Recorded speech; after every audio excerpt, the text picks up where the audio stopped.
The Sideways, Book 1, Awake, written and narrated by Andy Havens. If you're enjoying the podcast, or you've enjoyed the written book, we'd always appreciate a share on your favorite social network. That's www.the-side-ways.com. Thanks for listening.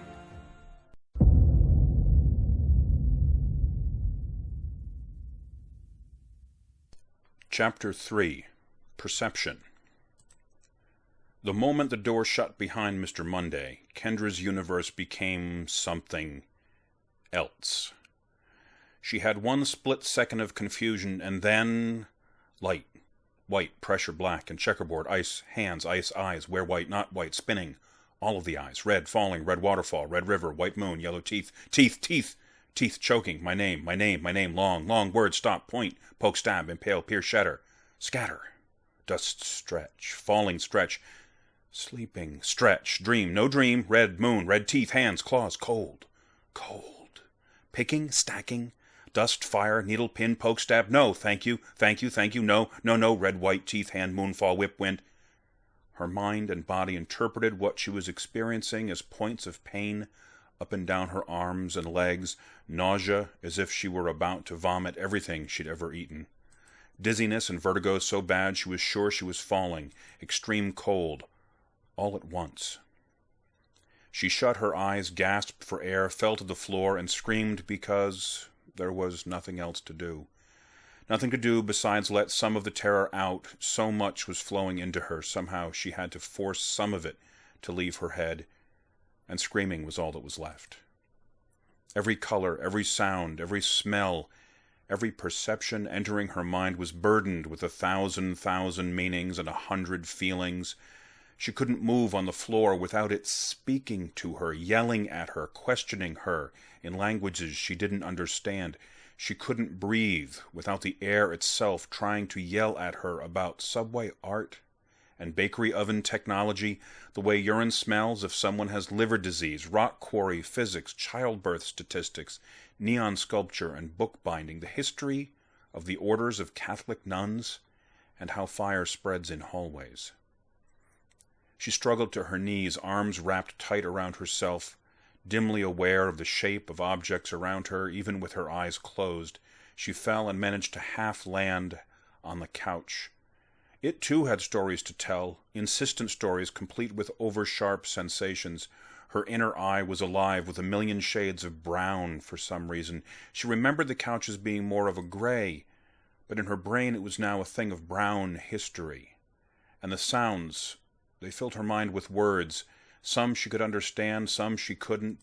Pieces of songs, snatches of conversation, so many voices, so many touches, intimate touches, glancing fingers, bumps and pokes, the scrape of a vacuum cleaner across the back of her eyes.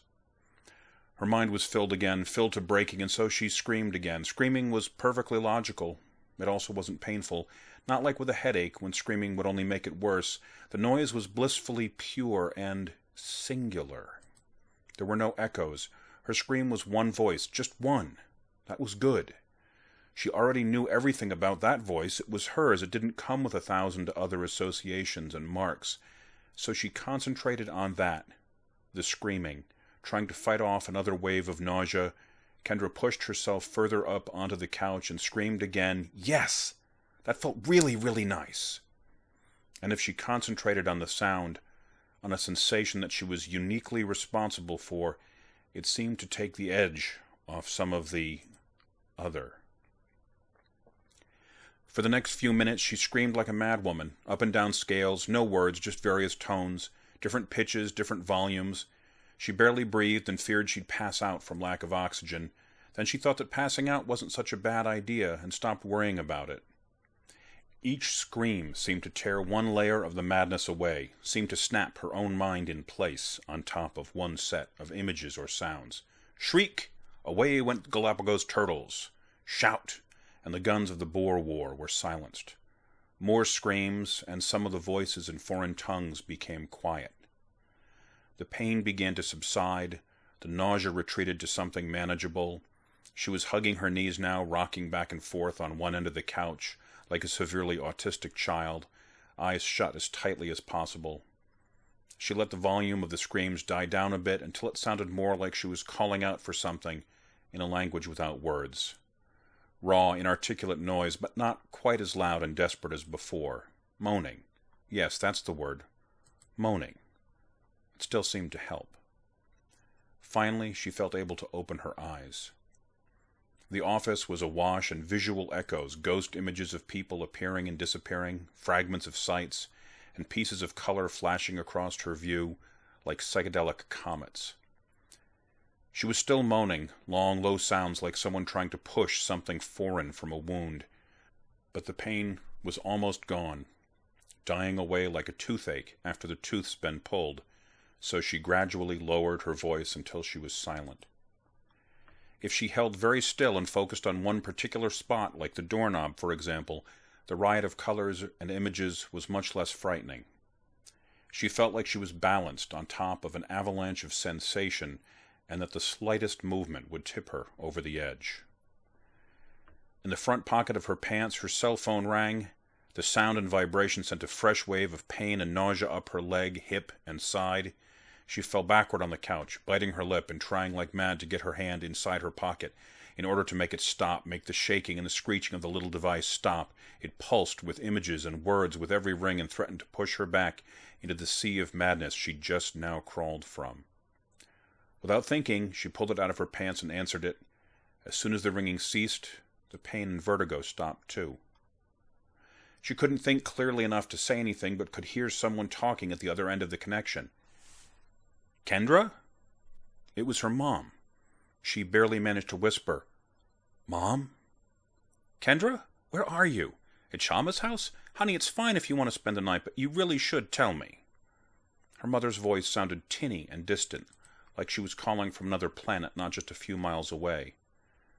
Not at Shama's, she could only whisper. What? What was that? I can't hear you, Kendra. For some reason, the sound of her mother's voice wasn't causing Kendra any pain. She was alert enough that it seemed strange to her. Not at Shama's, she repeated. Okay, well, so you worked late. Do you need a ride? Where are you? Do I need a ride? Good question. It was a normal question, a question that mothers ask kids all the time, but she didn't know where she was. In the library. She remembered. If you are still inside my institution when the sun rises, you will die. Who had said that? What an odd thing to say. What a non-normal thing to say. Who talks like that? Yes, Kendra was able to talk now, a bit louder than whispering. Yes, Mom, I'll need a ride. Let me finish something up here, and I'll give you a call back in 5 minutes. She checked her watch. 8:14 p.m. That couldn't be right. It had been later than that when all the crazy stuff happened back in the garden. The Sky Lady, what did the guy call him? The Green Man? And he'd told her she'd done the math, 6 hours or so. Okay, Kendra, talk to you in a bit. Her mom hung up. Kendra put the phone back in her pocket. The room seemed almost normal now. Maybe she was a little dizzy, but that was all. She looked around and spotted her backpack on the floor near the end of the couch. She stood up, a little wobbly, but not too bad, and grabbed the backpack by one of the shoulder straps. So far so good, she thought. My head's clearing up. I can see what was I looking for? She looked around the room one last time and couldn't remember if she'd lost something or had come in looking for something or someone. She shrugged. No big deal. Slinging the backpack over one shoulder, she put her hand on the doorknob, turned it, and opened the door. She was at the end of a long corridor. It looked like an office suite or the administration wing in a school or something. All the doors had those mottled glass tops that usually had somebody's name or department or title stenciled on them. Here, though, no stencils, just the glass. 3 doors on each side of the hall. An old-fashioned light bulb in a conical brass hood was providing the only dim illumination. No fluorescent light here. It looks like something from the 50s, she thought, starting down the hallway. For some reason, Kendra felt frightened. There was nothing overtly scary about the place. It was quiet and deserted, and that was weird, but she was used to weird. She even liked it. No, it was more as if she felt she should be afraid, but wasn't. That just doesn't make sense. If I'm not afraid, I'm not. I'll just get out of here, figure out where I am, and call Mom for a ride. The linoleum cracked a bit under her shoes, but that wasn't what was creeping her out. It was something that she wasn't seeing or hearing, something beyond the range of her senses. Until it came close enough to touch, though, there just wasn't anything she could do about it. There was another door at the end of the hallway, opposite the one she'd come out of. She was afraid of that door. That's what was scaring her. There was something behind that door, something ominous and deadly, towering and ancient. She could feel it, poised and balanced, waiting only for her hand on the knob to send it crashing down around her, drowning her in pain and nausea again. She got close enough to it so that her breath fogged the glass. It was dark on the other side. Perfectly dark. She could see nothing through the glass. She put her hands up on it. Still nothing. It was cool, but only like glass should be. She felt no weird vibration or trembling, no heartbeat or... On impulse, she put her hand on the doorknob and opened the door with a jerk. Nothing happened. The room on the other side was dark, but there was a light switch just inside the door on the left, exactly where you'd expect a light switch to be. She turned it on, and another overhead light in a conical brass hood shed a bright yellowish glow on what appeared to be a waiting room of some kind. There were 4 chairs, 2 on each wall to her left and right, with a small end table between each pair. There was a couch, low and lumpy, against the wall opposite her. The whole room was done in shades of pale green, rusty orange, and brown. It wasn't ugly so much as it was not attractive. Frumpy. There were books piled on the end tables and more books piled on the floor between the couch and the corner. There were art prints on the wall and several framed pictures, all in all about what you'd expect in the waiting room of an academic office. The next door was right across from her. Same door, glass above, wood below, nothing to be seen. Darkness on the other side.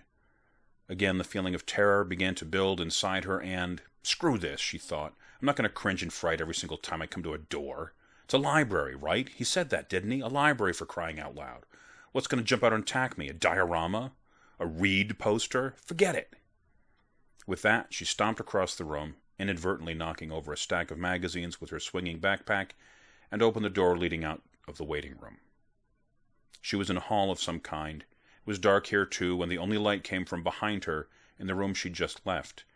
She felt along the wall, but no luck this time. Okay, there's enough light to start out, and after that I'll just feel along the wall, like in a labyrinth. All you have to do is keep your hand on one wall, and eventually you'll make it out.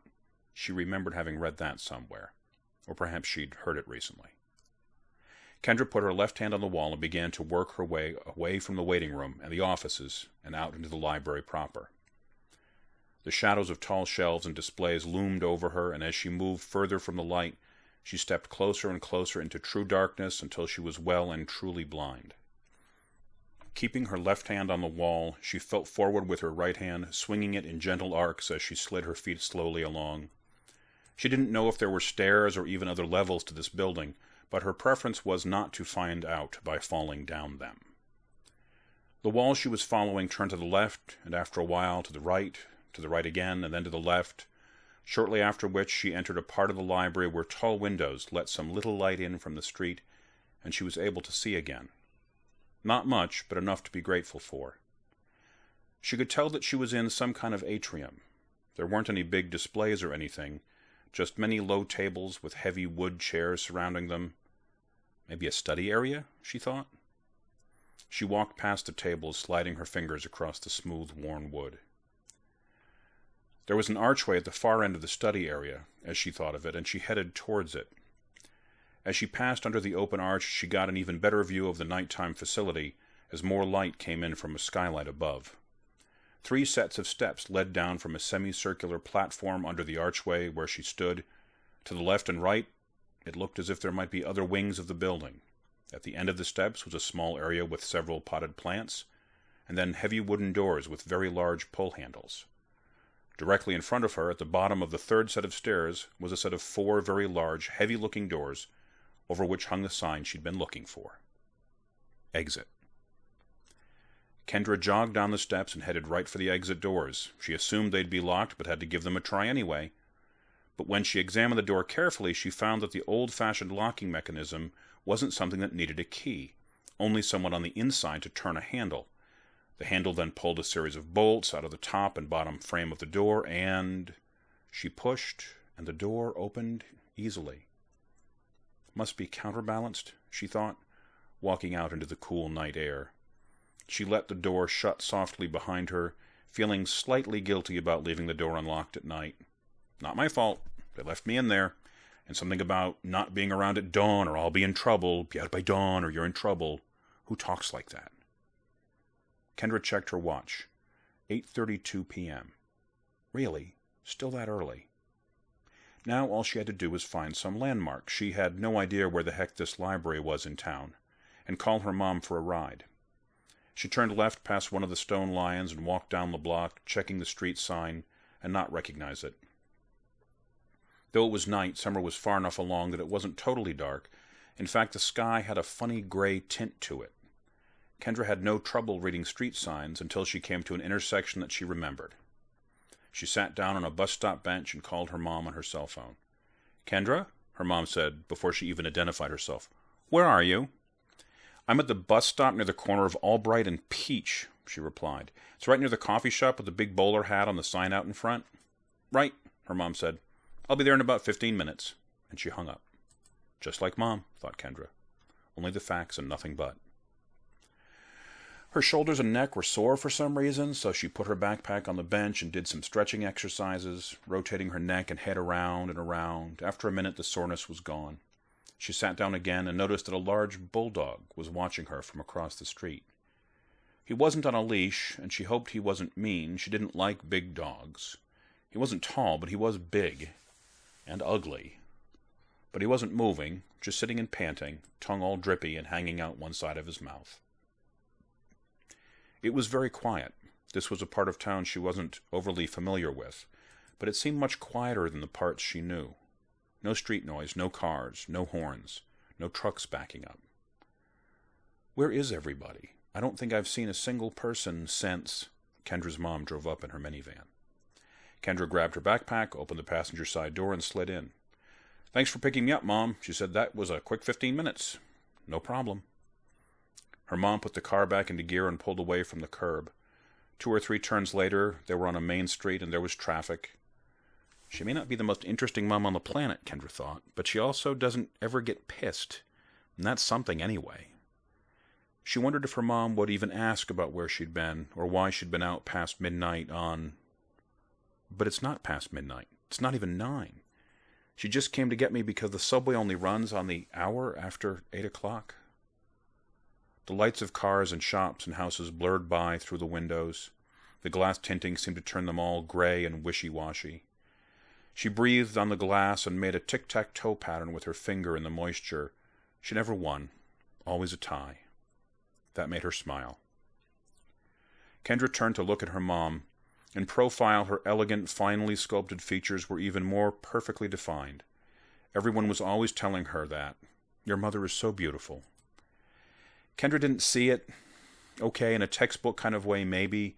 But how could someone as purely rational, so deeply uninteresting and shallow, be beautiful? At most, Kendra thought of her as striking. Like a statue, maybe. They turned onto Kendra's street, and she leaned back to look up and out of the window at the brownstone condos that lined her block. They were all very tasteful and appropriate, and there was even a private security company to augment the local police presence. The little bit of lawns they had were managed by someone other than Mr. Vernon. It was way too simple a job for someone of his stature in the industry. There were trees and big boxes of dirt on both sides of the road. Their branches seemed black against the summer sky. Her mom parked the car in their designated space in front of their condo, and they both got out and walked up the front steps. A locked gate into a narrow alley led around the right side of the building to a small fenced yard out back. There was enough room for a patio table and 4 chairs and a small grill. Sometimes Kendra ate out back at the table, but she could never recall her mother doing so, or anyone ever having used the grill. The condo was 3 stories tall plus a basement, which was just storage and a laundry room. The ground floor had a kitchen, half-bath, and combined living room-dining room area. The second floor was her mom's bedroom and study, and the third floor was Kendra's room, and a storage area where her mom kept lots of old paperwork and stuff in filing cabinets.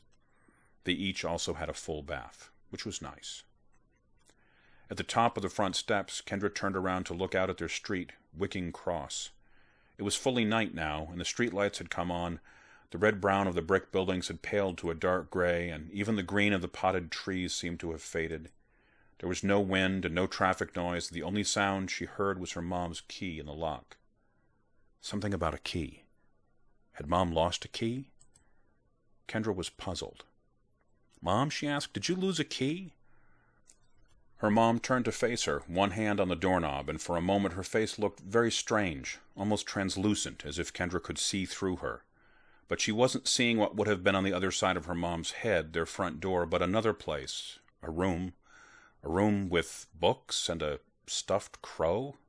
"No, I didn't," her mom replied, and the strange vision was gone. Kendra shrugged. Visions were nothing new. Her mom opened the door and they went inside. They were both neat people, Lane White and her daughter Kendra. Not in an obsessive way, but simply the type of people who clean up after themselves. Had unexpected guests arrived, they would have needed about 30 seconds to make the house presentable. Lane made a good living as the senior editor and talent scout for a major publishing house that put out a number of successful magazines, among them some of the most widely read travel magazines in the world. Lane White did not travel, but she had a sense for editing the work of those who did. Their house was furnished rather sparsely. A small oval dining room table with 6 chairs, a living room set with a couch and 2 rather uncomfortable yet stylish chairs, an entertainment center and TV, a few paintings, nothing in any way remarkable. Kendra was always struck by the amount of personality that other people's houses had when she went visiting. Other people had odd, mismatched furniture and pictures made by their children on the wall. Other people had knickknacks on small shelves above the toilet. Other people had all sorts of interesting things. She and her mom had everything they needed, but not much else. The lights were off in the dining room, living room area, and in the kitchen. In fact, the whole first floor was pretty dim. Just the one light over the sink in the kitchen was on. "I didn't wake you up, did I?" asked Kendra. Lane shook her head. "No, honey. It's not even 9. But I was upstairs working. Are you going to read or watch some TV?" Kendra shrugged. "I don't know. Not TV at the moment. I'm tired. Pretty tired. I'll go up to my room, but I don't know if I'll sleep yet." "Okay." And with that, her mom turned away and went up the stairs to her study. Kendra left her backpack by the front door and went up the stairs behind her mom, but kept on going when her mom turned off at the second-floor landing. The stairs were fairly steep since the house didn't have a large footprint and the designers hadn't wanted to take up any more room than necessary with the staircase. The stairs were carpeted in a nice dark gray, a fairly deep pile for stairs. They made no noise as she walked up 2 flights to her room. The third-floor landing faced the front of the house, and there was a round, chest-high window looking out onto the street. Kendra turned to the right and into her room. It wasn't a large bedroom, but it was her own space. Her mom never bugged her there, and she was deeply glad, in this one particular, for Lane's indifference. The idea of a mother who barged into your room or wanted to help design your look for the day or anything like that made Kendra's stomach go sour. If you hadn't known for sure, you might have thought it was a boy's room. There were very few girly affectations. They had mostly been put away well before Kendra turned 13. There were still some nice, very feminine clothes in the closet and shoes under the bed, and she did wear makeup to school. You could see some few bottles and tubes near the mirror on her dresser, but that was about it. No posters of bands or actors, no frilly or lacy pinkness or purple. Just shelves with books and CDs and a desk with a really nice top-of-the-line computer and stereo. The bed cover and pillowcases were light gray, as were the curtains. She had window views on both sides of the front and backyards of the house. She moved an armload of clothes and a few books and CDs off her low, comfortable reading chair and sat down to think about what she should do until she was ready to sleep. She wasn't in the middle of a book. She didn't have anything new on the waiting-to-be-read list. Maybe reread an old favorite? That sounded comforting. Especially after such a... What kind of day was today? I'm tired, but why? It was a normal day. She stood up and went to her bookshelf to find something to keep her mind occupied for an hour or so, maybe even something that would put her to sleep faster. History? No, too boring. Little kids' books? I didn't even know those were still here. She had lots of books on her floor-to-ceiling shelves, stacked 2 deep at times, one row behind the other. On a whim, she knelt down and reached behind the front row on the bottom shelf and pulled out a book at random. The Magician's Nephew, first book in the Narnia series by C.S. Lewis. I didn't even know I had a copy of that. It was a small but nice hardcover edition. She'd read the books back in 4th grade, but in a larger paperback format that she'd taken out of the school library. How had she missed owning a copy? Did she have the whole series around somewhere? She reached back and started pulling more books out. Nope, nothing else by Lewis. Apparently just the one. She opened the book to the inside cover and found a handwritten inscription. To Kendra, on her 4th birthday, though you're too young to understand why. Love, Dad.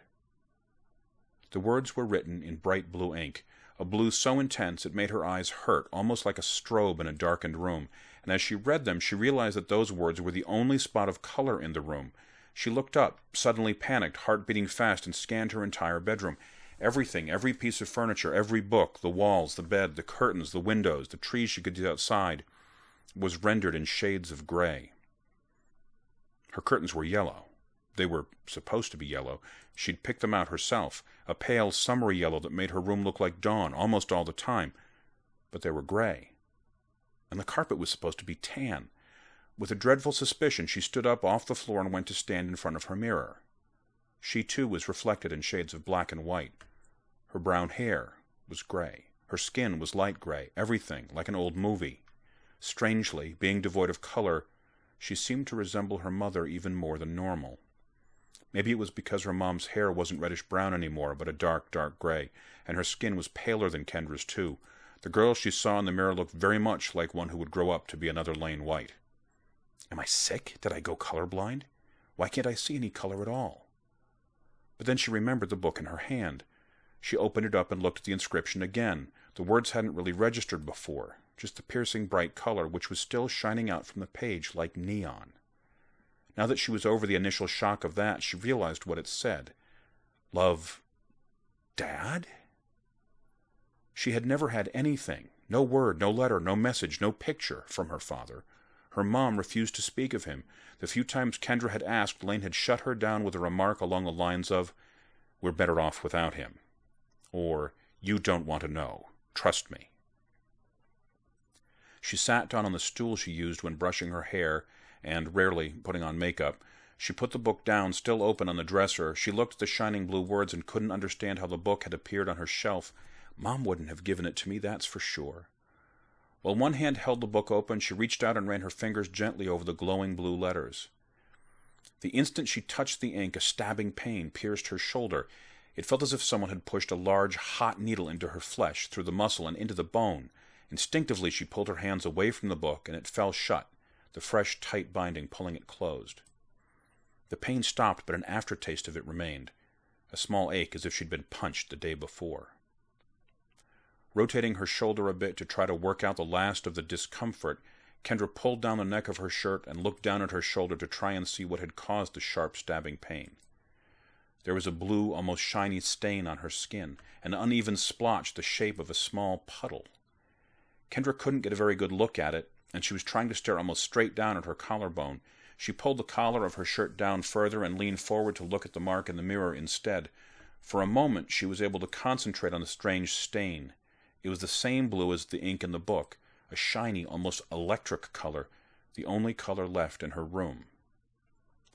But after only a second or two, she became aware of something else in the reflected surface of the mirror, and turned her eyes upward to look at her face. Confused, she leaned in very close and put a hand up to the glass, as if touching its smooth surface would help confirm what she was seeing. The face in the glass, her face, was not completely solid. It was partially transparent, and stranger still, what she saw through it was not the image of her bedroom wall and the door behind her, but apparently the pattern of an oriental rug, or something similar, and though she could only see it faintly, she could see this carpet in color. The image of her face that overlay the complex design still appeared in shades of gray. Her clothes and the rest of her room was mirrored in faded black and white, but the sinuous shapes, the complex knots and geometric patterns that she could barely make out behind, no, showing through her face, were visible in a multitude of colors. Her hand on the mirror began to shake, so she put it in her lap instead. I haven't taken my meds today. That's what it is. This is just a different kind of hallucination. I haven't taken my meds in... I don't remember. But it's been a few days? At least? Right? She looked in the top drawer of her dresser. There was the bottle, half full. Fumbling a bit with the child-proof cap, she took out 2 of the big oblong pills and put them on the surface of her dresser. They were white, but they'd always been white. She got up and went out of her room and into the storage room next door where there was a small college fridge in which she kept bottled water and yogurt. She grabbed some Evian and went back to her room, sat down on the stool by her dresser, and stared at the 2 big pills. They'll make this weirdness go away, she thought. Isn't that what I want? Kendra looked down at the book, The Magician's Nephew.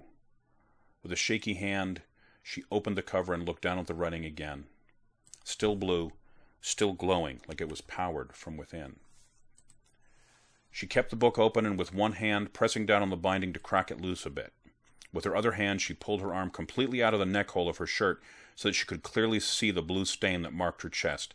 It was still there, and when she glanced back and forth from it to the writing on the book, they looked as if they were made of the same material. Hesitantly, slowly, she moved the hand holding the book open closer to the message written in the book. Love, Dad.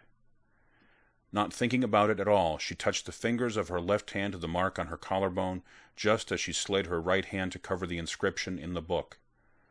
This time, though, when she made contact with the ink, although there was pain, there was also clarity.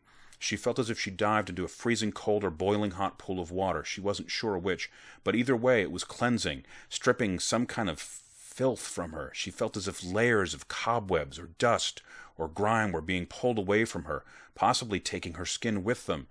She didn't scream, though, not like the last time, not like that time in the library. She opened her eyes and stared at herself in the mirror. The color behind and through her reflected face was brighter now, sharper. She got up off her stool and leaned as far forward as she could, almost touching the surface of the mirror with her forehead. She peered into her own eyes, but couldn't see anything but the pattern of threads and colors, shapes and woven cloth. Kendra slipped her arm back into her shirt, with one hand in the book folded around her palm as if she was marking her place, and the other hooked under her collar, casually touching the now hidden mark on her skin. She went down to her mother's floor of the house. "Mom?" she called. "Yes, I'm in the study," Lane replied. Kendra stood in the doorway to her mother's work area. It was as sparsely decorated as a room could be and still be said to be decorated. You could even have been forgiven if you'd thought that someone was in the process of moving out. There was a desk, a chair for the desk, a lamp, and shelves. And though there were books on the shelves, they were all reference works. "Mom, I need to go back to the library," Kendra said. She rocked back and forth from one foot to the other, which was something she often did when nervous. Her mom picked up on it and stared at her feet until she stopped, mildly chagrined. "Did you leave something there?" Lane asked. She didn't look angry. She didn't look irritated. She didn't look anything. Very neutral. "Yeah," answered Kendra, "I did, and I need it for my job tomorrow morning. I need to go over some stuff tonight on the computer for Mr. Vernon. I'm really sorry. The night guard will let me in, I'm pretty sure." Lane looked at her with a totally blank, totally passionless stare. And for a moment again, Kendra could see color through her face, too. Not clearly enough to make out the details, but it was a stark contrast to the world of black and white surrounding them both. For some reason, her mom's empty stare made her a little afraid, and without thinking about it, she pressed down harder on her shoulder. The mark there seemed to pulse beneath her fingers, sending a sharp twinge of pain along her arm and up into her neck, and for a moment the world around her became even more transparent. Just like her own face in the mirror and her mom's face, she could see something with color, a world more seemingly solid than that in which she stood. Her mom just sat there looking at her. She was saying something, but her mouth was moving very slowly. Too slowly. Kendra moved toward her, and it seemed as if she was floating or skating more than walking. And when she reached her mother, she could see that her eyes were still focused on where Kendra had been, not on the spot where she was standing now. Kendra turned and raced back to the windows at the front of the house and looked out into the street. There were a few people, random walkers, passing by, but they all seemed frozen and had the same semi-transparent quality to them. She turned and looked back at her mom. Her lips weren't moving at all now. What the hell is going on here? She ran back into her room to look at herself in the mirror again. Yes, she was becoming as transparent as everything else. More so when she pressed down on the blue spot on her shoulder. And what about the blue ink in the book, she thought. Thinking of the book reminded her of the library. If you are still inside my institution when the sun rises, you will die. But I'm not inside the library. I'm home. I made it out long before. It had been night when she'd left the library. Had there been a sunrise? Between when she'd gotten up and gone to see Dr. Leone, and the fight with the Sky Woman, and... She remembered all of it. The topiary, the green guy, the gargoyle, the fight, waking up in the old guy's office. But all of that must have been a long, drawn-out hallucination, right? There were her pills on the dresser. There were clearly two worlds in her view now, the black and white one which her body inhabited, and another world, the room in the library. She recognized it now. That's where the color was coming from. The rug on the floor, the fireplace, the stuffed crow, the roll-top desk. She could make out some details, but mostly what she saw was color bleeding through. What time is it back in the library? Does it matter? Was I imagining that? Where did this book come from? And the inscription? The only thing I've ever seen with the word Dad on it. Her head spun and she reached out for her medication. The bottled water was there on her dresser now, too. She'd have to let go of the book in order to open the bottle. What is real? She asked out loud, not expecting an answer.